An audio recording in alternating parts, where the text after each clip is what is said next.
சொல்ல துடிக்குது மனசு. ரெண்டு பேருமே சண்டை போடுறத பார்த்தா எந்த குழந்தையும் பாதிக்கப்படும். நீங்க இப்ப என்ன பண்ண போறீங்க? இப்ப ரெண்டு பெண்களுக்கு நல்லபடியா கல்யாணம் பண்ணி பையனுக்கு என்ன பண்ண போறீங்க? நீங்க என்ன பண்ணணும் சொல்லுங்க. நீங்க சொல்லுங்க. நான் வந்து எனக்கு அப்புறம் என் பிள்ளைங்க தானே வீடு. நான் பண்ணணும் அவசியமே கிடையாது. எனக்கு காலத்துக்கு அப்புறம் ஆட்டோமேட்டிக்கா பிள்ளைக்கு வீடு போக போகுது. எப்ப மெயின்டெனன்ஸ் கேக்குறாங்க? மெயின்டெனன்ஸ் மாசம் மாசம் கொடுத்துட்டு தான் இருக்கிறேன். நான் பேங்க்ல டியூ இருக்குங்க. பேங்க்ல டியூ இருக்குது. அது யாரு கட்டுறது? தேவையில்லை. நான் வச்ச கடன் நான் தான் கட்டுவேன். நீ எனக்கு தேவையில்லை. ஒரு தேவையில்லை. மெயின்டெனன்ஸ் கேக்குறீங்க. அவருடைய கடனை அடைக்கிறேன்னு சொல்றீங்க. தேவையில்லை. எனக்கு தேவையில்லை. விட்டு போனார் மேடம். கல்யாண கடன்லாம் நான் தான் மேடம். இவதான் அழைச்சாங்க சம்பாதிச்சு வேற மாதிரி பேசுவோம். ரோடு போனா மேடம் 20 நைட்டி வாங்குவேன். ஒரு நைட்டுக்கு 20 ரூபாய் வைப்பேன். 20 என்ன லாபம் கிடைச்சிடும்? எவ்வளவு கிடைக்கும்? இன்னும் 5 நிமிஷம் கூட உட்கார மாட்டேன் மேடம். எங்க சம்மந்தி திட்டுவாங்க. ஏங்க சும்மா உட்காருங்க, அவரே பொறுப்பு இல்லாம விட்டுட்டாங்க கிடக்குறாரு. நீங்க இன்னைக்கு வரைக்கும் என்கிட்ட வந்து ஒரு ஃபேன் 2 ஃபேன் 2 ஷர்ட்டுக்கு மேல வச்சு நான் மெயின்டைன் பண்ணதே கிடையாது என்னோட லைஃப். அவரு உங்களுக்கு மாசம் எவ்வளவு ரூபாய் அந்த வாடகை ஃபுல்லா கொடுக்க மாட்டாங்க. அவர் வந்து கடையில பார்ட்னர்ஷிப் வாடகை 6000 ரூபாய் வருது. பேங்க் டியூ நான் கட்டணும். பேங்க் டியூ நான் கட்டணும். அந்த முழு வாடகையும் நீங்க கேட்கணும். அது கட்டிட்டு வாடகை நான் வீட்ல இருக்கல மேடம். அப்ப காலி பண்ணிட்டு என்ன வீட்டுக்குள்ள வை. நான் பையனை வச்சுட்டு இருந்துக்கிறேன். அப்ப டியூ எப்படி கட்டுறது? நான் மேல கொட்டா போட்டு உட்கார்ந்தியா? மேல 15,000 ரூபாய் பார்ட்னர்ஷிப்ல எடுக்கறா. 5,000 ரூபாய் சம்பளம் எடுக்கறாரா? அவர் தான் சொல்றாரு. கேளுங்க. பார்ட்னர் அவரு. அந்த ஆளை போட்டது எனக்கு பிரச்சனையா ஒரு பொம்பளை பொண்ணை போட முடியல மேடம். நான் தலையேத்தேன்னு ஓட்டிட்டு இருக்கேன்னு சொல்றாரு இவர் பார்ட்னர். சரி, இப்ப உங்க பையனோட வாழ்க்கைய பத்தி அதுக்காக இங்க வந்திருக்கேன். இல்லன்னா எனக்கு மூஞ்சில முழிக்க கூட ஆசை இல்லை மேடம். அந்த வீட்டுல போய் நீங்க இருக்கீங்களா? ஆமா மேடம். வாடகை இருந்தா அப்புறம் அந்த வீட்டுக்கு ஒரு பேங்க் டியூ எப்படி கட்டுறதுன்னா அது அவரே சம்பாதிச்சு அந்த வீட்டினுடைய வாடகையை தான் நீங்க பேங்க் டியூவா கட்டிட்டு இருக்கீங்க. ஆமா. மேல வேற மேல எதுவுமே கிடையாது. மேல வந்து கொட்டா போட்டு வேணா உட்காரலாம். அவ்வளவுதான் பண்ண முடியும். இப்ப உங்களுக்கு வருமானமே அவ்வளவுதானா? வெறும் 6000 ரூபாய் தான். நான் இப்ப கடையில வந்து 5000 ரூபாய் வெட்டி எனக்கு மாசம் வந்து 7000 ரூபாய் 8000 எனக்கு செலவாயிட்டு இருக்கு. ஒவ்வொரு நாளைக்கு எனக்கு ட்ரீட்மெண்ட் மட்டும் குறைஞ்ச 100 ரூபாய். சாப்பிடணும். நான் வெளியே 3 வேளை நான் வெளியே சாப்பிடணும். நான் தங்கி இருக்கிற ரூமுக்கு வாடகை கொடுக்கணும். ட்ரீட்மெண்ட் எடுக்கணும். எவ்வளவு செலவாகும் அப்ப எனக்கு? 7 வருஷமா நான் வெளியே சாப்பிட்டுட்டு இருக்கிறேன். அதுதான் ஏன்னு கேக்குறேன். பாருங்க, ஏன்னு கேட்டா நிறைய கேள்விகள் இருக்கும். அந்த மாதிரி உங்களையும் கேட்கலாம், அப்படியும் கேட்கலாம். இப்ப வந்து இந்த நிமிஷம் உங்க பையனுக்கு என்ன செய்யலாம்? 28 வயசு ஆகுது அந்த பையனுக்கு. கிட்டத்தட்ட வாழ்க்கையை தொலைச்சிட்டாரு. அவன் வயசுல எனக்கு 3 பசங்க. கண்டிப்பா தொலைச்சாரு. அவன் வயசுல எனக்கு 3 பசங்க. பசங்க படிச்சுட்டு இருக்குது 2 பசங்க. ஏன் மேடம் ஒரு பையனை கூப்பிட்டப்பா அம்மாக்கு வருமானம் கிடையாது, உன்னை இப்படி வச்சு காப்பாத்துறா, நீ உனக்கு என்ன வேணும் நான் செய்யறேன், நீ என்கிட்ட. அதான் பையனை கடைக்கு திரும்ப எதுக்கு அனுப்புறது? உழவு பாத்துட்டு வர்றதுக்கு என்ன பேசுறான்? யாரு உழவு பண்றான்? இருங்க ஒரு நிமிஷம். நைட்டு அவன் தான் மேடம் போறான். நைட்டு கணக்கு பார்க்கும்போது ஒரு 50 ரூபா 100 ரூபா ஷார்டேஜ் வருதுன்னா ஏட்ட நான் கேட்பேன். 2 பசங்க வேலை செய்யுது, நீயும் இருக்கிற. உன்கிட்ட கேட்டா என்ன பதில் சொல்லணும்? எனக்கு தெரியாது. நான் என் பையன்கிட்ட பேசி 92 அப்புறம் பேசுறது கிடையாது. ஏன் கேளுங்க மேடம். ஏன்னா என்ன அடிக்க வச்சா, என்ன அடிச்சான் 92 வயசுல, 92 வருஷத்துலயே. அத்தனை ஒரு தடவை வந்து அடிப்பட்டதுக்கு அப்புறம் தான் அவனை நான் பேசுறதை நிறுத்தினேன். ஆனா இருந்தாலும் 97ல அவனை வந்து நான் கடைக்கு வர வச்சேன். நல்லா கேட்டுங்க, 97ல கடைக்கு வர வைக்கிறேன். கடையில வந்து இருக்கிறான் பண்றான்னா எப்படி நம்ம கேட்போம்? நைட்ல ஏதாவது ஷார்டேஜ்னா எனக்கு தெரியாது. சோ அவனை நம்ம பேச முடியாது. என் சின்ன பொண்ணுகிட்ட வந்து கேட்பேன், ஏமா இந்த மாதிரிலாம் சொல்றான் கொஞ்சம். ஏன்னா பசங்களை நான் வந்து டவுட் பண்ண முடியாது. வேலை செய்யற பசங்களை இங்க வந்து கேட்டோம்னா அங்க இருந்து பதில் வரும். என்ன பதில் வரும்? அவன் எடுத்து என்ன பண்ணிடுவான்? ஏன்னா அவங்க அப்பன மாதிரி ஏதாவது எவ்வளோ ஊர் சுத்தியா போவான் அவன். அந்த பதில் ஒரு பையனுக்கு முன்னாடி வந்தா எப்படி இருக்கும்? அடுத்து நான் அந்த ஏதாவது அவனை கேள்வி கேட்பேன். உங்க அப்பா மாதிரி என் சின்ன பொண்ணுக்கு இப்ப போன் பண்ணி தர அது பேசும். வீட்டுல ஒரு டைம் அந்த பழைய வீடு நான் விற்கும்போது 2004ல அட்வான்ஸ் வாங்கி 10,000 பெட்டு கையில் வச்சிருக்கிறேன். 3 நாள் கழிச்சு பாக்குறது 10,000 காலி. யார் எடுத்து இன்னைக்கு வரைக்கும் தெரியாது. அதே மாதிரி 2004ல இன்னொரு இடத்துல வாடகை வீட்டுல நான் இருக்கிறேன்.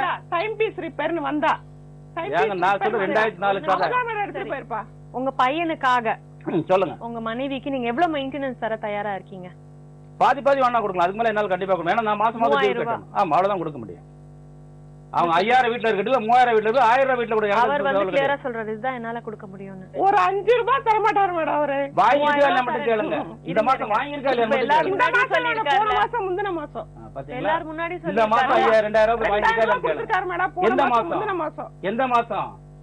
இந்த மாசம் 5ஆம் தேதி வாங்கிருக்கேன் மேடம். காட் ப்ராமிஸ் இந்த மாசம் 5ஆம் தேதி நான் போவே இல்ல, வாங்கவே இல்ல. சேனலுக்கு நான் போன் பண்ணி பேசுறேன். பேசுறீங்களா? பண்ணுங்க, பண்ண சொல்லுங்க மேடம்.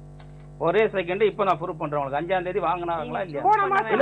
இந்த மாசம் 5ஆம் தேதி. ஐயோ சரி ப்ரூவ் பண்ண வேண்டாம். சரி சொல்லுங்க. பிரச்சனை வந்த பர்பஸ் பணம் தாங்க பிரச்சனை. நான் நீங்க தேவையில்ல, நான் தேவையில்ல, நான் என் பணம் தான் வேணும். ரெண்டு பேருக்குமே தேவையில்லை. நீங்க டிசைட் பண்ணி இன்னைக்கு வரைக்கும் பண்ணல. இல்ல நீங்க தான் வீட்டை விட்டு போயிருக்கீங்க. ரெண்டு பேருமே டிசிஷன் எடுத்துட்டீங்க. இதுதான் டிசிஷன். கிளியரா சொல்லிக்கல. போய் உட்கார்ந்திருக்கேன். ஒரு செகண்ட் நல்லா கேட்டுங்க. போடினா நினைக்கிறேன். மணல் மேட்ல பேப்பர் போட்டு நாய் டாய்லெட்ல படுத்துறான். நான் பெங்களூர்ல இருந்து வரேன் மேடம் ரிட்டர்ன். என்னடா வெயில் இப்ப மணி 10 ஆகுது. என்னடா வெயில படுத்திருக்கா உன் புருஷன் ஓடிட்டான் உன்னை விட்டுட்டு. என்னது ஓடிட்டானு கேட்ட டமால் டமால் தட்டிட்டு என்ன நீங்க எல்லாம் யாருன்னா நாங்க வாடகைக்கு வந்திருக்கோம் மேடம். பாருங்க நீங்க நானும் என் பையனும் முன்னாடி நடந்த சின்ன சின்ன விஷயம் இருக்கோம் மேடம். எனக்கு இருக்குமா அது புரியுது. ஆனா நீங்க ரெண்டு பேரும் தனியா தானே வாழ்ந்துட்டு இருக்கீங்க. இனிமேல் என்ன பண்ணணும் அத பத்தி மட்டும் பேசுவோம். உங்க பையனுக்கு இதுதான் கொடுப்பேன்றாரு. கொடுப்பேன் இந்த பேச்சே வேண்டாம் மேடம். அவர் அந்த பையனை கூப்பிட்டு ஒரு பிசினஸ் ரெடி பண்ணி கொடுத்து அவனுக்கு ஒரு அலைன்ஸ் பார்த்து மேரேஜ் பண்ண சொல்லுங்க. இனிமே அவன் லைஃப்ல செட்டில் ஆகணும் மேடம். இன்னும் இருந்தா அவன் கூட சேர்ந்து நானும் பைத்தியக்கார ஹாஸ்பிட்டல் தான் போகணும். பையன்